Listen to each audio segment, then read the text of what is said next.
Welcome on into the Fantasy Football Forge. My name is Steve, and it is time for week 2 waiver wire. We're moving. Things are moving along, and no time to waste. We're not going to overreact to week 1, but we do want to react to it. But first, a few points of order. Monday Night Football has not happened yet, so any significant additions or changes due to Monday Night Football will be captured in the comments section. So, if anything injury-wise happened last night, definitely go check out the comments section for that. Sorry, there's like a hair in front of my eyes waving somewhere. All right. Thank you to the newest channel member, The Roll. You may have seen him around, you may not have, but he has been a great supporter and has decided to become a channel member. And go check out his channel. He too creates content. His YouTube channel name is The Roll 07, and he focuses on Dynasty content. So if you are a Dynasty fantasy football player, go check him on out. That once again is The Roll 07. Also, the waiver wire sheet that I'm going over is something that gets posted online on my website, www.theFFforge.com, where you can find a lot of things like my rankings. You can find those online once they're posted. You should be posted up there by Wednesday evening. Videos come out Wednesday morning, Wednesday evening, and Thursday morning as well for my rankings videos. So that's another way you can see them. Videos, they're up there posted online. And of course, rankings get updated throughout the week as I take in more information to look into things more, blah, blah, blah.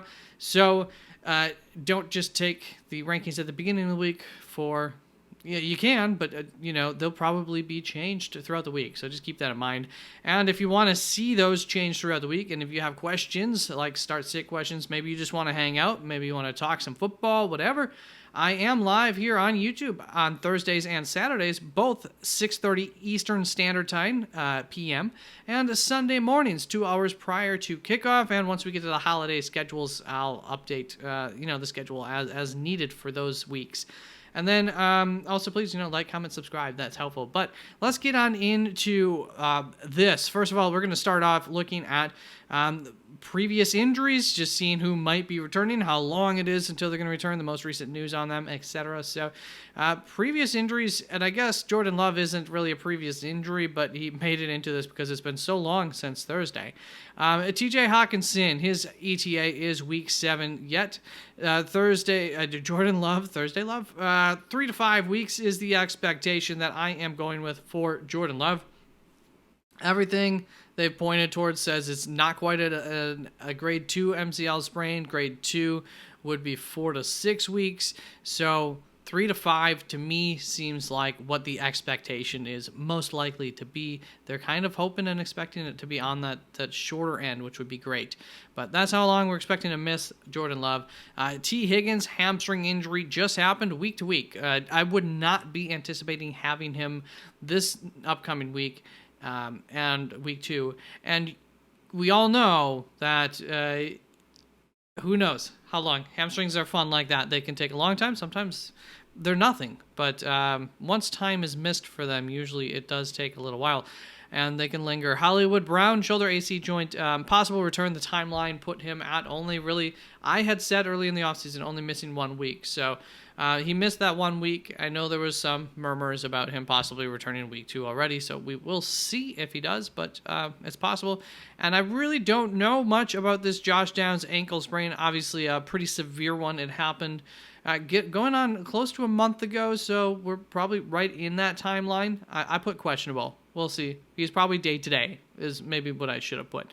That's going to bring us on to the week 1 new injuries here from Sunday. Puka Nacua is going to be the biggest one. Had a knee injury. I don't know what that is yet. I haven't seen any updates on it. But I would say it's potentially serious because they did rule him out pretty quickly. So that's no bueno. David Njoku ankle sprain, 2+ weeks we're going to say on that one. On average, 13 days missed. So that puts you right on that borderline of 2 weeks out time. So we'll see on that. I know it was called a high ankle sprain, but actually the recovery times tend to be similar anyways. I think they just use the terminology high ankle sprain to help indicate that it is a more severe sprain, not something that, hey, they could be back in a week for. But all in all, from data that I found, like Like either way, it's kind of that 2 to 4 week time frame normally.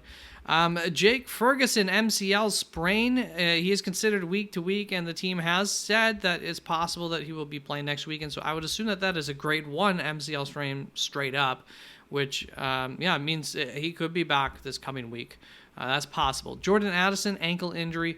He said after the game that it was not major, or maybe the coaching staff said it was not major, but that's the most that I have on that right now. Josh Allen, hand injury. He said that he is fine, and I believe him on that one. He played throughout the entire game. Should be fine. Ken Walker, abdomen injury. He just missed right at the end of the game, so a little bit of time. He said he's good after the game. I'm going to take his word for it. Didn't seem like it was anything too serious, but Josh Allen, Ken Walker, they're on the radar just in case further bad news comes out. Then we know we were anticipating that possibility. That's going to bring us on to the waiver wire here, starting off with the quarterback position, and this might be like the second biggest target this week. I'm actually kind of thinking maybe I missed out on being higher up on Baker for preseason rankings type of deal here. And I don't want to overreact to week 1, right? This was a matchup that he was never going to have. I mean, I had him higher up in my rankings this week for a reason. It's a good matchup. So I don't want to overreact to that, but he has some more good matchups coming up. Detroit, Denver, Philadelphia. That's not too bad. What I did like, especially though, and I saw a lot of this game, was Baker tended to show that he had an understanding of this offense, which makes sense. He's been in it before, but that went a long ways, and I think has helped this offense to mature quickly to come into the season ready, and I'm sure they're still growing to go. Part of that growth to go, a big piece of that growth to go, is going to be Jalen McMillan, rookie wide receiver that they got in this draft. He's been one of the better rookies in training camp, it appeared, and he showed up this game, fantasy points wise, but there's only 3 targets, I think it was.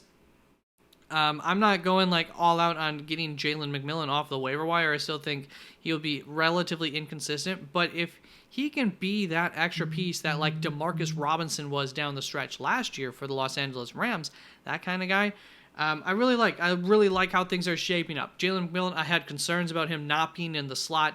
Seems to be okay with the role that they put him in, so that makes enough sense. And then Chris Godwin, I had concerns that if Jalen McMillan doesn't work out of the slot, are they going to have to put him out again more?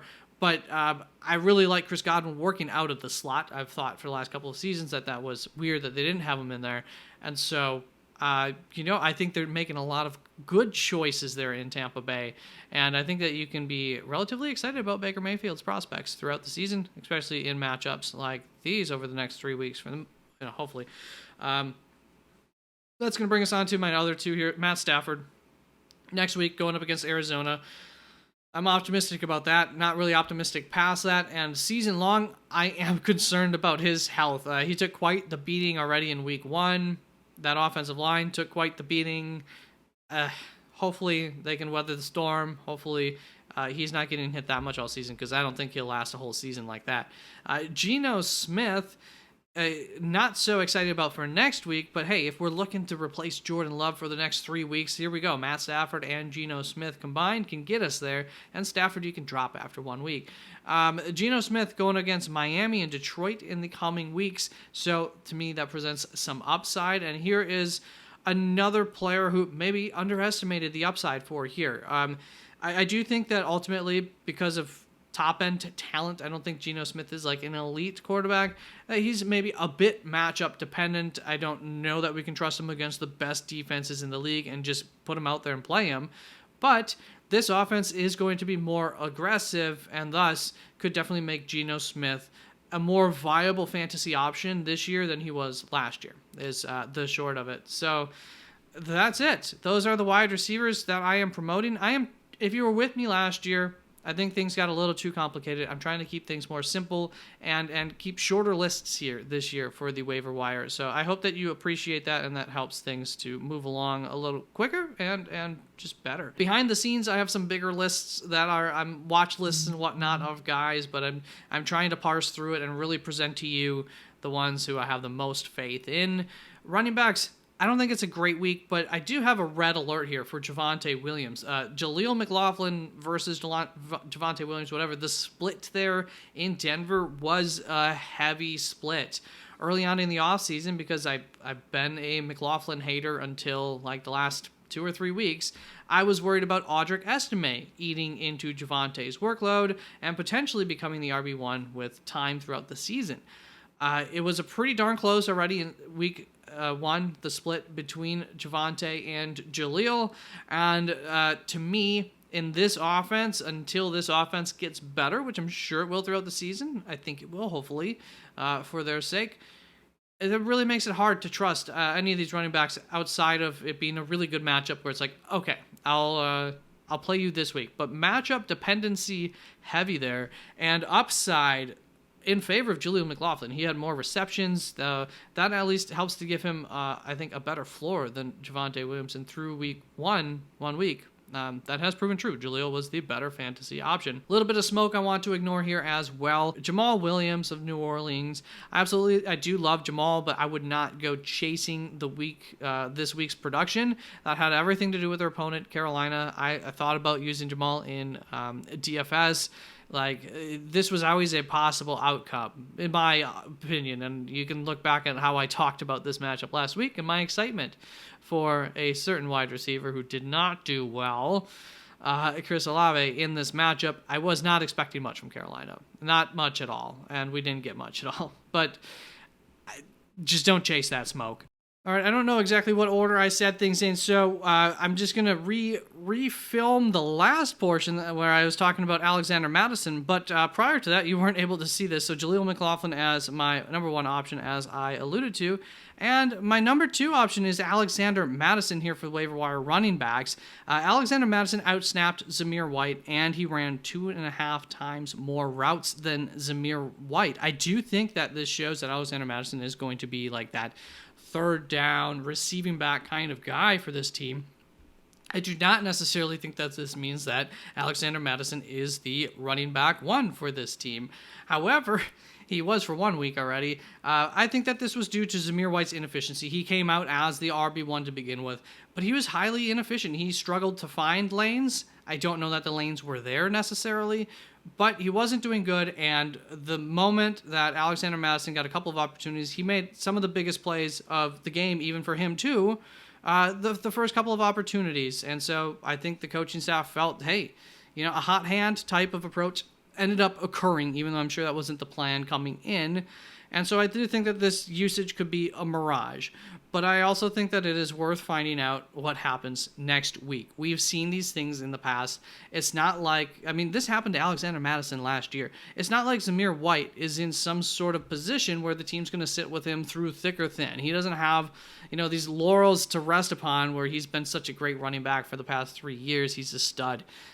He could very easily disappear from the zeitgeist in no time if he doesn't step it up real quickly. And I think that the team wanted to make that clear to him that, your job's no guarantee, buddy.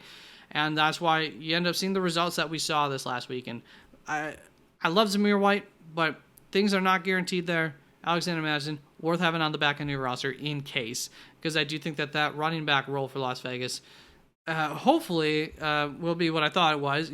Should be solid to quite good in terms of opportunity share, opportunities in general. That's going to bring us on to some running backs who I have as my number 3 running backs here. These are just guys who I still think are going to be the best options to have on the back of your roster, and many of them showed out this week. So Justice Hill was a guy who I was high on compared to consensus. Thought that he was going to get a lot more usage than people expected there with Derrick Henry aging and everything. Talked about a few times this offseason. Is every week going to be like this? I'm sure not. But I do think that he's a viable running back to have, and he's the backup there, okay? So if something does happen to Derrick Henry, he's the guy, and that's a good running offense to have a guy on, and that's something that I always look for is the offense. I don't want backups on crappy offenses or crappy situations for running backs. So Tank Bigsby came out, proved that all the rumors that this offseason that he was a changed man are true, and he ran really, really well, probably ran better than Travis Etienne. He is the more consistent guy. He is somebody who's I wouldn't completely ignore. I mean, who knows how that split might end up going if ETN continues to fumble the ball and be inconsistent. Bucky Irving from Tampa Bay, just one of the better running backs, I think, to have because of receiving work, and that's something that he can do, and he's had a good offseason, etc. Ray Davis, once again, that offense, I want the backup there, so he'll continue to be on my radar of guys who I like on the back end of my roster. Tonight has not happened yet, so things could change between Jordan Madison, Braylon Allen, but both of these guys and the offenses, I think, are prime situations for these two. Braylon Allen, maybe he's not the backup right now. We could find out that somebody else is the primary backup currently. So I do have Emmanuel Wilson of the Green Bay Packers on my watch list. He ran really well, looked better than Josh Jacobs for a lot of the game. But I did not quite add him into that list, even though he was and has been consistently impressive when called upon for 2 years now with the Green Bay Packers. I'm still concerned about once Marshawn Lloyd comes back, the long-term situation here. But in the short term, Emmanuel Wilson is, not unlike Justice Hill, I suppose, in some ways. However, also in the short term, is a team that I don't really trust, an offense that I don't really trust in Green Bay. So I'm not going out to get Emmanuel Wilson for primarily for that reason right now, even though in the short term he is the backup to Josh Jacobs. And I do have some drop-worthy names for you at the running back position. Antonio Gibson, very disappointing lack of usage for him from what I was anticipating was possible. Great for Ramondre, and I just want to take a moment to absolutely complain about how great a lot of guys were this week for my 2023 rankings and draft. Guys like Ramondre Stevenson doing much better than they did week 1 of last year, and Cooper Kupp. There's a long list, Brandon Cooks, of guys who were disappointing last season that had great week 1s and who I either drafted or talked about a lot last offseason. So, add Ramondre to that list, and there you go. But yeah, great news for him if Antonio Gibson isn't taking a lot of that receiving work and just work in general. Also, Jalen Wright, he was a healthy scratch in favor of Jeff Wilson Jr., more experienced. I think this makes sense. I would try to practice patience with Jalen Wright, but he's in a big group of guys, and this group of guys also includes guys I have on the waiver wire. These are all guys that you can drop if you need to bring on a position of need, whatever. And Jalen Wright, I think, is just at the back end of this list of who I think are worthy guys to have on your roster, but also could be dropped. Wouldn't oppose that. Actually, I dropped Jalen Wright before the weekend in one of my rosters because I wanted to hold on to Jordan Mason more than him. Just in part because it was a Monday night game and we just don't have the full final report on Christian McCaffrey yet. And then Roschon Johnson was also a healthy scratch for Chicago. This obviously helps Khalil Herbert. That being said, I'm not too excited about getting the running back for Chicago, especially based on week 1. So, I'm not good for Khalil Herbert truthers and everything. Bad for Roschon Johnson. He's obviously cuttable. That's going to bring us on to the wide receiver waiver wire options for week 2 here. And I have a long list of guys that I'm watching and that I narrowed down to the list that you see. And the 5 that you see, and even some other names, are very close to one another in terms of, I think, the importance of getting them onto your roster. So the list of guys that I'm currently looking at: Alec Pierce, Rashid Shaheed, Khalil Shakir, A.D. Mitchell, Brandon Cooks, Michael Wilson, Demarcus Robinson, Wan'Dale Robinson, Luke McCaffrey, Quentin Johnston, Jalen McMillan, Greg Dortch, Jalen Naylor, Devon Vele, KJ Osborne, that is Denver and New England for those last 2 names, and then Andre Yosivas of Cincinnati. However, Andre Yosivas, I'm not... We'll get to that. Well, no, let's just do that right now. I'm thinking about him for 2 weeks from now. He might make this list next week because of the fact that he's going to be going up against Washington and Carolina weeks 3 and 4. The only issue here is that I think Andre Yosivas becomes very, very hard to trust once T. Higgins and Jamar Chase are back. I still think he's the 3rd most used wide receiver, but I don't think that that's enough to be putting out there in fantasy. But in the event that T. Higgins is not returning weeks 3 and or 4, Andre Yosivas definitely a guy who I would be happy to give a shot on in a deeper league on your flex spot, etc. So that being said, I did narrow it down here. I have Brandon Cooks as my number one wide receiver option this week. He got 7 targets. I was really, really high up on Brandon Cooks all 2023 offseason. And he started to turn it around towards the end of last year a little bit. I think I had him a little bit higher than the experts, but he wasn't a target of mine or anything. He was a letdown last season. I really wasn't expecting him to be a big part of this offense this season. We'll see, but through 1 week, that's something that you can work with in this Dallas offense. If he's going to be the number 2 guy, that goes a long ways for sure.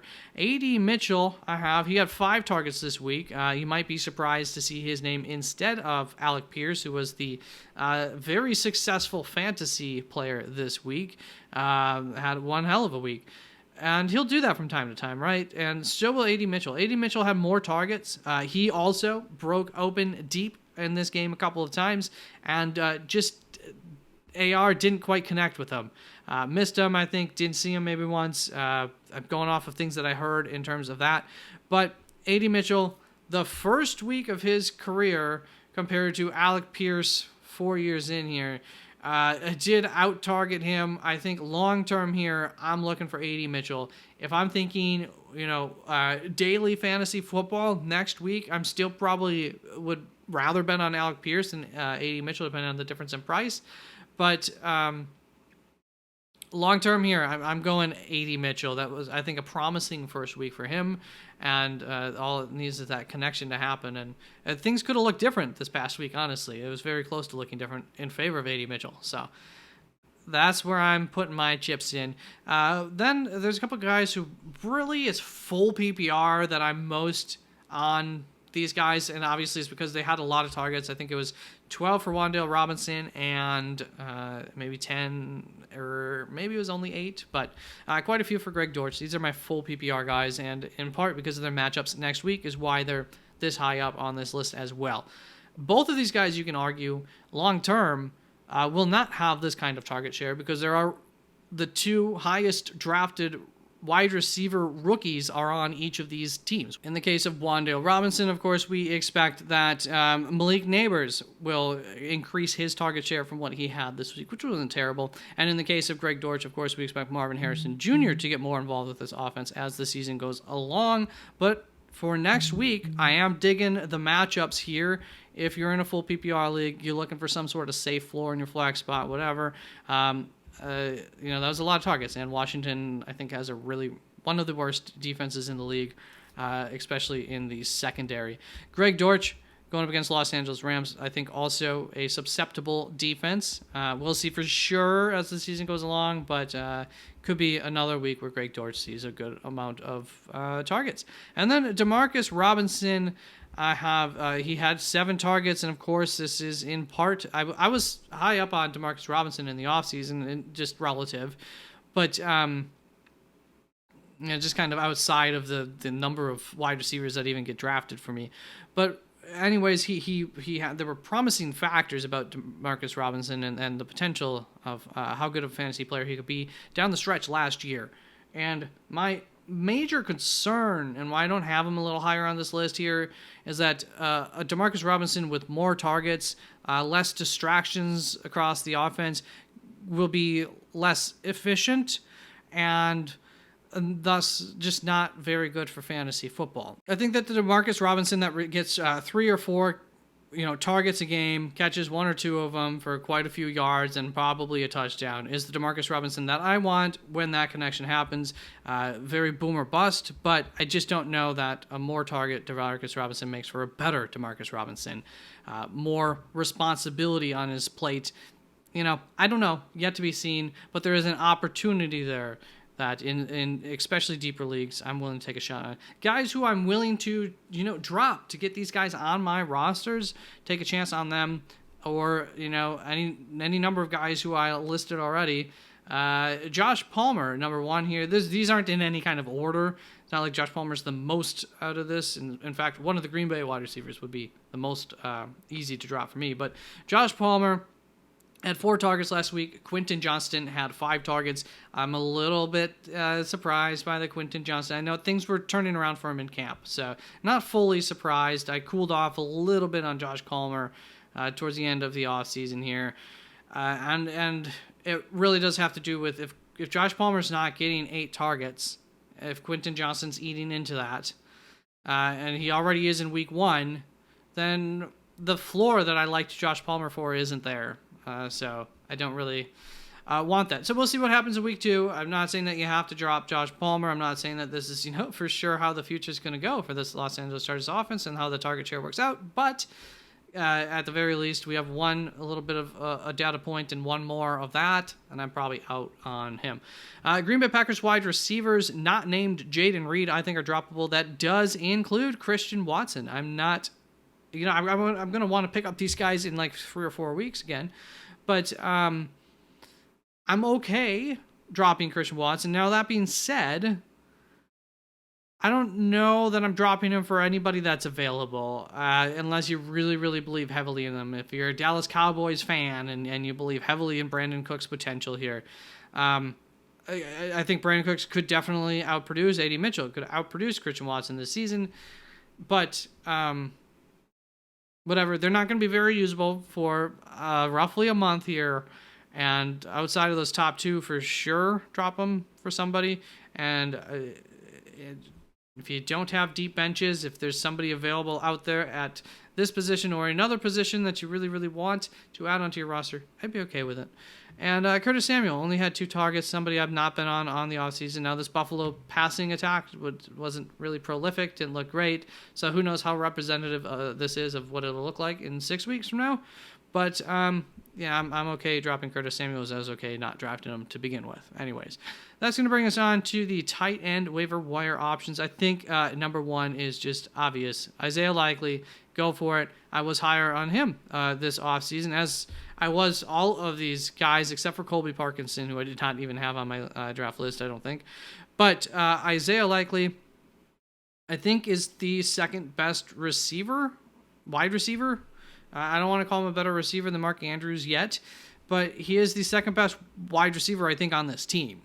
And I was waiting all offseason to hear from camp news about, Isaiah Likely's, going to be out there and regularly used, going to have a high route share and whatnot. I didn't know if they were going to actually do that.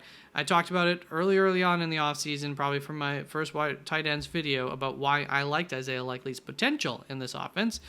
But there was just no reports that we were going to actually see this. So it's only been 1 week. I don't want to overreact to it, but obviously probably the number 1 waiver wire option this week to get. So I have no problem with it. I'm on board with it because I do think that he's going to be the second best receiver after Zay Flowers, really, for them, wide receiver. Big slot kind of receiver for them. Noah Fant is going to be next up on this list for the tight ends. And a little bit about Noah Fant and his week 1 usage. He played 75% of the snaps. That was third most on the team. And he only did that once over the past 2 seasons under the previous coaching staff. And this is something that I had said all offseason. He's going to be much more involved in this offense. They're going to utilize him a lot more. And this all resulted in him being tied for the second most in targets in the game amongst the Seattle receivers and running backs, anybody catching a ball. 4 targets, so it's not a whole lot of targets. It's also not incredibly small for the tight end position. Didn't really do anything with it, but these are the types of numbers that you look for in order to find guys who are going to find success in the future. So these are great numbers, and they match what I expected coming into the season. So yes, I'm still high up on Noah Fant, even though he had, I think, 2.3 points in half PPR. I think it was 13 yards on 2 catches out of those 4 targets. Then Zach Ertz is another guy. So My tiebreaker for these two was the offense that they're on. I think Seattle has more pass attempts per game. I think the passing attack, better quarterback in Seattle. So that was the tiebreaker between Noah Fant and Zach Ertz. But Zach Ertz also matched a lot of what my expectations were for him coming into the year. He ran the second most routes of all players for Washington. So that's really impressive.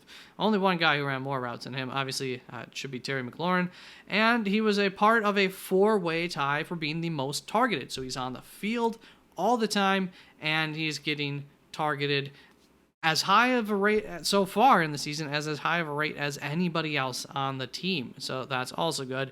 And then Colby Parkinson, this has a lot and everything, I think, to do with Puka Nacua missing time for that whatever period of time that is. I think Colby Parkinson could play a very important role in this offense as a receiver. He was on the field a lot. He ran a lot of routes. These are the things that we look for. So as much as I wasn't on Colby Parkinson, he's hitting the signs of future success, and he got targeted 5 times, which is, I said like 4. Oh, that's not super. Once you get into the 5 target, that's a good number for tight ends. I'd say that's the line. So, if Puka Nacua is missing time, Colby Parkinson, I think, could be a good floor type of tight end. I feel like Matt Stafford's never really thrown touchdowns a lot to the tight ends once they get down there. But we'll see. There's potential here for Colby Parkinson. We're going to wrap this on up here with the DST, some waiver wire options for you. And my number 1 DST this week off of the waiver wire is going to be Jacksonville Jaguars going up against Cleveland Browns. Number 1, Houston Texans going up against Chicago. My number 2, going to take some faith in what I think is a good defense going up against, a rookie quarterback who makes some wild decisions and holds on to the ball, etc. I think this could be a recipe for a hard day for the rookie against Houston early on in the season.